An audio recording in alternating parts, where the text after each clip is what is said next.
Science fiction फिल्मों या series में आपने ऐसे कई कैरेक्टर्स या यान देखे होंगे जो लाइट से भी तेज गति से चल सकते हैं। ऐसे कैरेक्टर्स या यान हमें न सिर्फ रोमांच से भर देते हैं बल्कि हमें ये सोचने पर भी मजबूर करते हैं कि क्या असल जिंदगी में ये संभव है, यानी कि क्या लाइट की गति को मात दिया जा सकता है। हो सकता है ये जानकर आप में से कई लोगों को निराशा हो जाए, पर हकीकत ये है कि विज्ञान को अभी तक हमने जितना समझा है और जाना है उससे तो यही लगता है कि हमारे लिए लाइट की स्पीड को मात देना असंभव है। आज की इस वीडियो में हम उन कारणों को जानेंगे जिसकी वजह से हम ये मानते हैं कि हमारे लिए लाइट की स्पीड को पीछे छोड़ना असंभव है। साथ ही साथ हम एक सिंपल मैथमेटिक्स इक्वेशन से भी इस बात को प्रूव करेंगे। तो चलिए शुरू करते हैं आज का एपिसोड।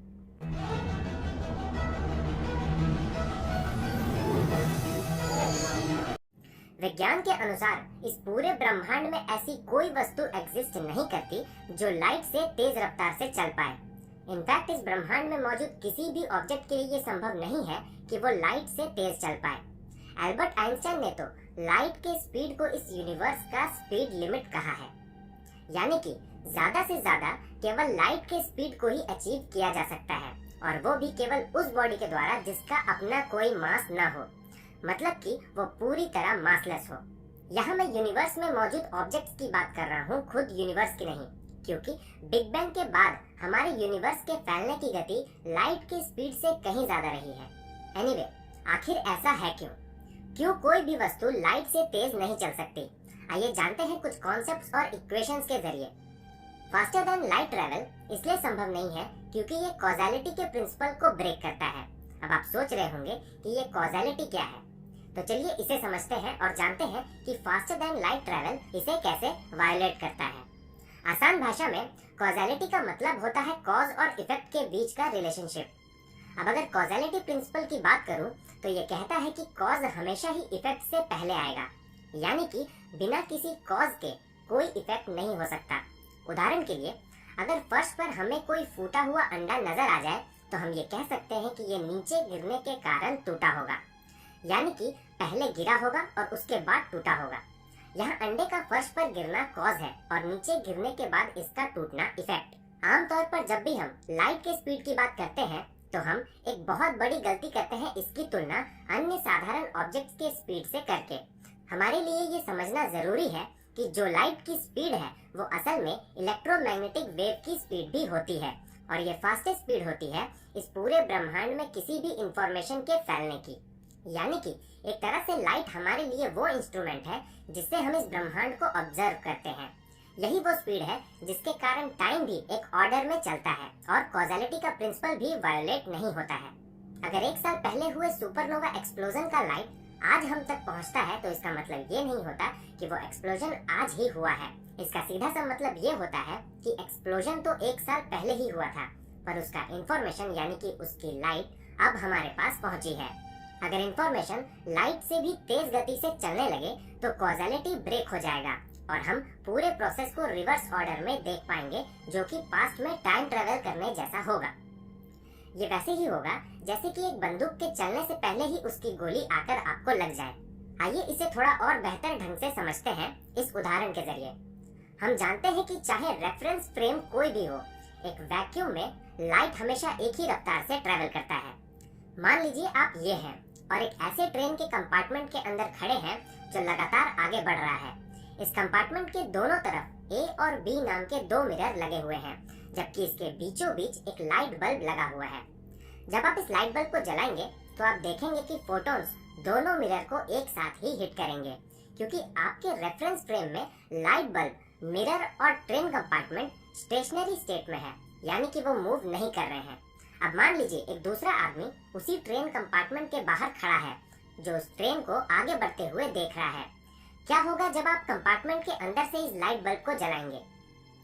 ये आदमी सेम इवेंट को किस तरह देखेगा? इस आदमी के रेफरेंस में मिरर ए फोटॉन्स की तरफ आगे बढ़ रहा है, जबकि मिरर बी फोटॉन से दूर जा रहा है। इसके कारण अपने रेफरेंस फ्रेम में इस आदमी को दिखेगा कि फोटॉन्स पहले मिरर ए को हिट कर रहे हैं और उसके बाद मिरर बी को, यानी कि आपके रेफरेंस फ्रेम की तरह इस आदमी के रेफरेंस फ्रेम में फोटॉन्स दोनों मिरर को एक साथ हिट नहीं कर रहे हैं। अगर आपसे ये पूछा जाए कि फोटॉन्स पहले किस मिरर को हिट कर रहे हैं, तो आप कहेंगे कि वो दोनों मिरर को एक साथ हिट कर रहे हैं। अब अगर यही सवाल उस दूसरे आदमी से पूछा जाए तो वो कहेगा कि फोटॉन्स पहले मिरर ए को हिट कर रहे हैं और बाद में मिरर बी को। अब सवाल ये है कि दोनों में से कौन सही कह रहा है। दरअसल दोनों ही सही कह रहे हैं और दोनों जो देख रहे हैं वो कोई इल्यूजन नहीं बल्कि एक सच्चाई है, जिसे रिलेटिविटी ऑफ साइमल्टेनिटी कहा जाता है, जिसके अनुसार स्पेस में एक ही समय घट रहे एक कॉमन इवेंट की टाइमिंग अलग अलग रेफरेंस फ्रेम के अनुसार अलग अलग हो सकती है। एनीवे, चलिए आगे बढ़ते हैं। मान लीजिए दूसरा व्यक्ति लाइट से तेज गति से चल सकता है। क्योंकि उसके रेफरेंस फ्रेम में फोटॉन्स को मिरर ए तक पहुंचने में कम समय लगते हैं और मिरर बी तक पहुंचने में ज्यादा, वो फोटॉन्स के मिरर ए से टकराने का वेट करता है। इस समय तक फोटॉन्स मिरर बी से नहीं टकराए हैं क्योंकि ये मिरर फोटॉन से दूर जा रहा है। अब ये व्यक्ति लाइट से तेज गति से चलकर मिरर बी के पास पहुंच जाता है। क्योंकि इसकी रफ्तार लाइट से ज्यादा है, इस समय ये तो मिरर बी तक पहुंच गया है, पर फोटॉन्स अभी रास्ते में ही है। अब ये इस मिरर को तोड़ देता है, जिसके कारण इसके अपने रेफरेंस फ्रेम में फोटॉन्स कभी भी मिरर बी तक पहुंचते ही नहीं। बट वेट, आपके अपने रेफरेंस फ्रेम में उस समय क्या हुआ?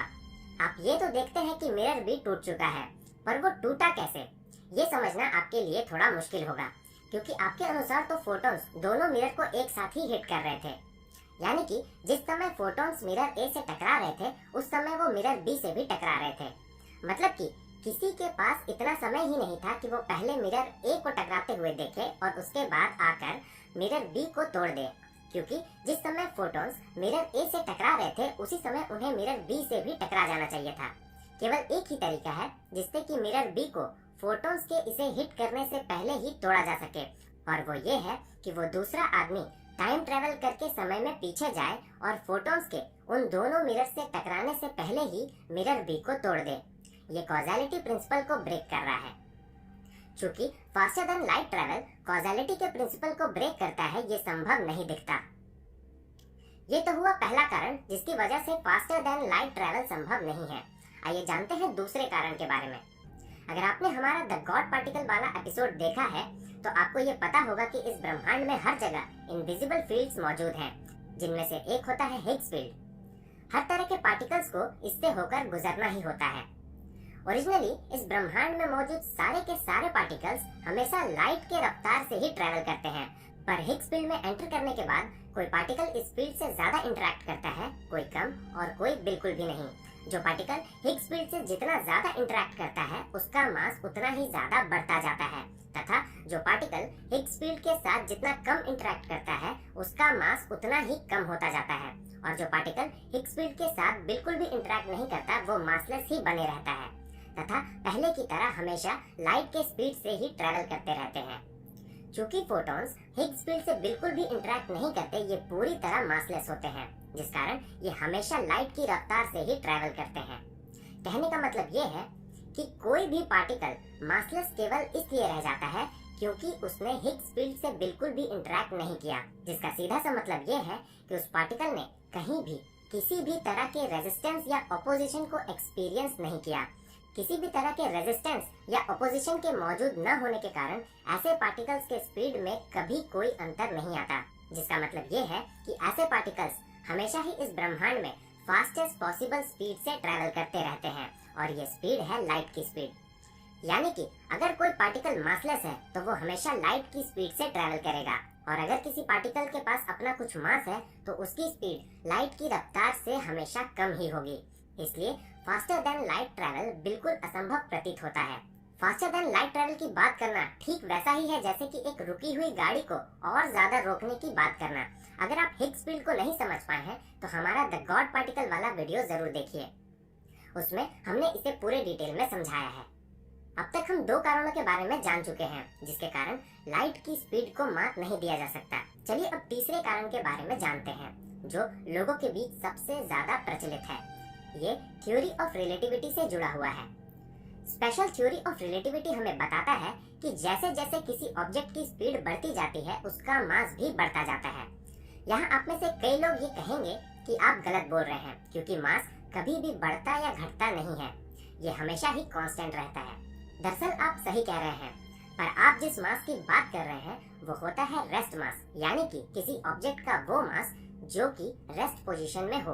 ये रेस्ट मास ही होता है जो कभी भी चेंज होता है। पर जब कोई ऑब्जेक्ट तेज गति से ट्रेवल कर रहा होता है तो उस समय उसका मास रिलेटिविटी के मास इक्वेशन के अनुसार बढ़ जाता है। पर जैसे ही वो दोबारा रेस्ट में आता है तो उसका मास फिर से पहले जितना ही हो जाता है। यानी कि जैसे जैसे किसी ऑब्जेक्ट की स्पीड बढ़ती जाती है उसका मास भी बढ़ता जाता है, और जितना ज्यादा उसका मास बढ़ता है उतने ही प्रोपोर्शन में उसे एनर्जी भी देनी पड़ती है उसे एक्सेलरेट करने के लिए। यानी कि लाइट के स्पीड के नजदीक पहुंचते पहुंचते एक ऑब्जेक्ट का मास इस हद तक बढ़ जाता है कि उसे इनफाइनाइट एनर्जी की जरूरत होती है एक्सेलरेट करने के लिए, और इतनी एनर्जी दे पाना असंभव है। एक बड़े ऑब्जेक्ट की तो बात करना ही बेमानी होगी, क्योंकि एक इलेक्ट्रॉन भी लाइट के स्पीड से कभी भी नहीं चल पाता, क्योंकि लाइट के स्पीड तक पहुंचते पहुंचते उसका मास इतना ज्यादा बढ़ जाता है कि उसे एक्सेलरेट करने के लिए जो एनर्जी चाहिए वो पूरे ब्रह्मांड में भी मौजूद नहीं होती। कोई भी ऑब्जेक्ट जिसका अपना कुछ मास हो वो ज्यादा से ज्यादा लाइट के 99.9% स्पीड को ही प्राप्त कर सकता है। इस कारण किसी भी ऑब्जेक्ट के लिए लाइट की रफ्तार को प्राप्त करना भी असंभव है जिसका अपना कुछ मास हो। इसलिए लाइट से तेज गति से चलने वाले ऑब्जेक्ट की कल्पना करना भी बेमानी होगी। चलिए अब एक अंतिम कारण के बारे में जानते हैं जो फास्टर देन लाइट ट्रेवल को असंभव बनाता है। इस बात को दर्शाने के लिए हम एक सिंपल मैथ का सहारा लेंगे। E = mc²। ये एक वर्ल्ड फेमस इक्वेशन है जिसे आपने कहीं न कहीं जरूर देखा होगा, या फिर ये भी हो सकता है कि आप इसके बारे में पहले से जानते भी हों, पर शायद आप ये नहीं जानते कि ये इक्वेशन इनकम्प्लीट है। जी हाँ, सही सुना आपने। ये इक्वेशन केवल उन ऑब्जेक्ट के लिए बना है जिनका अपना कुछ मास हो, पर वो अपनी जगह से मूव नहीं कर रहे हो। अगर कंप्लीट इक्वेशन की बात करूं तो वो ये है: E² = mc² प्लस pc²। यहाँ p मोमेंटम है, m मास है और c स्पीड ऑफ लाइट है। आप सबने कभी न कभी पाइथागोरस थ्योरम जरूर पढ़ा होगा, जो हमें बताता है कि एक राइट एंगल ट्रायंगल में हमेशा ये फॉलो होता है: hypotenuse square = perpendicular square plus base square. अब अगर पहले वाले इक्वेशन को देखें तो ये भी पाइथागोरस थ्योरम के जैसा ही है।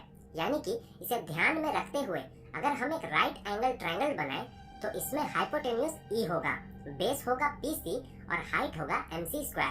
आइए अब इस ट्रायंगल का इस्तेमाल करके देखते हैं कि हमें E = mc² कब मिलता है। पाइथागोरस थ्योरम से फिलहाल हमारे पास है ये equation: E² = mc² plus pc²। यहाँ p मोमेंटम है, m मास है और c स्पीड ऑफ लाइट है। हम जानते हैं कि जब कोई ऑब्जेक्ट रेस्ट में हो, यानी कि जब वो मूव न कर रहा हो, तो उसका मोमेंटम यानी कि p 0 हो जाता है। अगर हम इस इक्वेशन में p = 0 रखते हैं तो पूरा pc² वाला टर्म ही 0 हो जाएगा और हमें मिलेगा E = mc², जिसे हम famous mass energy equivalence relation के रूप में जानते हैं। चलिए अब देखते हैं कि फोटोन्स जैसे मासलेस पार्टिकल्स के केस में हमें क्या मिलता है। क्योंकि हम मासलेस पार्टिकल्स की बात कर रहे हैं, यहाँ मास 0 हो जाएगा, जिसके कारण पूरा mc² वाला टर्म ही 0 हो जाएगा और हमें मिलेगा E² = pc², यानी E = pc। कहने का मतलब ये है कि E = pc तभी हो सकता है जब ऑब्जेक्ट का मास 0 हो। किसी ऑब्जेक्ट के वेलोसिटी को हम इस फॉर्म में लिख सकते हैं: v = c pc/e। इससे पहले कि मैं इस रिलेशन के आधार पर चीजों को डिस्कस करूं, चलिए ये जान लेते हैं कि ये रिलेशन आया कहां से, क्योंकि हो सकता है आप में से कई लोग ये सोच रहे हो कि ये कैसे आ गया। ऐसे पार्टिकल्स के लिए जिनका अपना कुछ मास हो, उनके लिए इस ट्रायंगल का pc वाला साइड pv के मैग्नीट्यूड में चेंज होगा। यहाँ v उस पार्टिकल की वेलोसिटी को रिप्रेजेंट कर रहा है जिसका अपना कुछ मास हो और वो ट्रैवल कर रहे हो। इस ट्रायंगल में हम कह सकते हैं sin α = pv/e। इसे रिलेशन 1 मान लेते हैं। हम ये जानते हैं कि E = hc/λ होता है तथा p = h/λ होता है। अब अगर E और p के इन वैल्यूज को रिलेशन 1 में पुट कर दें तो हमें ये मिलेगा: sin α = hv/λ λ/hc। यहाँ h और लैम्डा वाला टर्म आपस में कट जाएगा और हमें मिलेगा sin α = v/c। इसे रिलेशन 2 मान लेते हैं। अब अगर हम इस ट्रायंगल में देखें तो हम ये कह सकते हैं कि sin α = pc/e। इसे रिलेशन 3 मान लेते हैं। अब अगर हम रिलेशन 2 और रिलेशन 3 को इक्वेट करेंगे तो हम ये कह सकते हैं कि v/c = pc/e। इसमें अगर हम c को राइट हैंड साइड में शिफ्ट कर दें तो हमें मिलेगा v = c pc/e। इस रिलेशन के आधार पर हम ये कह सकते हैं कि किसी ऑब्जेक्ट की वेलोसिटी जैसे जैसे बढ़ती जाएगी, पीसी साइड का लेंथ भी बढ़ता जाएगा, जिसके कारण साइड पीसी और ई का रेशियो भी लगभग 1 के नजदीक आता जाएगा। पर यह ज्यादा से ज्यादा 0.99 तक जा सकता है, पर यह कभी भी पूरा 1 नहीं हो सकता, क्योंकि यहाँ हमारे ऑब्जेक्ट का मास 0 नहीं है। इसका मतलब ये है कि mc² वाला साइड कभी भी पूरी तरह खत्म नहीं होगा, जिसके कारण ई कभी भी पीसी के बराबर नहीं हो पाएगा। जिसका सीधा सा मतलब ये है कि कोई भी ऑब्जेक्ट जिसका अपना कुछ मास हो कभी भी लाइट की स्पीड से नहीं चल सकता। अगर अभी भी आपको इस रिलेशन के एप्लीकेशन को समझने में दिक्कत है तो चलिए इसे थोड़ा और आसान बना लेते हैं। हमारे पास ये इक्वेशन है V = C PC/E। यहाँ अगर हमें V = C बनाना है तो PC/E टर्म को 1 करना पड़ेगा, जिसके लिए ये जरूरी है कि E और PC एक दूसरे के बराबर हो। पर हमने पहले ही देखा था कि E = PC केवल तभी होता है जब पार्टिकल्स पूरी तरह मासलेस होते हैं, मतलब कि उनका मास 0 होता है। क्योंकि हम यहाँ ऐसे पार्टिकल्स की बात कर रहे हैं जिनका अपना कुछ मास हो, E कभी भी PC के बराबर नहीं हो सकता, जिसका सीधा सा मतलब ये हुआ कि V कभी भी C के बराबर नहीं हो पाएगा। इससे हमें ये पता चलता है कि कोई भी पार्टिकल जिसका अपना कुछ मास हो कभी भी लाइट की स्पीड से ट्रैवल नहीं कर सकते। अब तक हमने कई तरीके देखे जिससे ये साबित होता है कि हमारे लिए लाइट के बराबर या इससे तेज गति से ट्रैवल करना संभव नहीं है। हम जानते हैं कि जैसे जैसे किसी ऑब्जेक्ट की स्पीड बढ़ती जाती है वो टाइम डायलेशन को एक्सपीरियंस करने लगता है, यानी कि समय उसके लिए धीमी गति से गुजरने लगता है। पर क्या आपने कभी सोचा है कि अगर आप खुद लाइट हो तो आपकी नजरों में ये दुनिया कैसी होगी? दरअसल इस स्पीड में समय आपके लिए बिल्कुल रुक जाएगा और दूरियां कॉन्ट्रैक्ट हो जाएंगी। उदाहरण के तौर पर अगर किसी ऐसे गैलेक्सी की लाइट आज इस पृथ्वी पर पहुंचती है जो आज से लाखों सालों पहले बना था, तो हमें तो यही लगता है कि उस लाइट को यहाँ तक पहुँचने में लाखों साल लग गए। पर अगर हम लाइट की नजर से देखें तो उसे पृथ्वी तक पहुँचने में इतना समय बिल्कुल नहीं लगा है।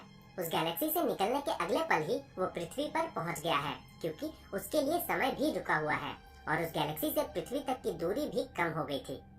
लाइट के रफ्तार के आसपास के रफ्तार से चलने पर क्या इफेक्ट होते हैं, ये अभी तक हमें केवल स्पेशल थ्योरी ऑफ रिलेटिविटी ही बताती है और इसके अनुसार हमारे लिए लाइट की रफ्तार को माप देना असंभव है। हो सके भविष्य में कोई और एडवांस थ्योरी आकर इसे रिप्लेस करे और इस तरह की स्पीड को संभव बनाए, पर अभी तक ऐसा करना मुमकिन नहीं हो पाया है।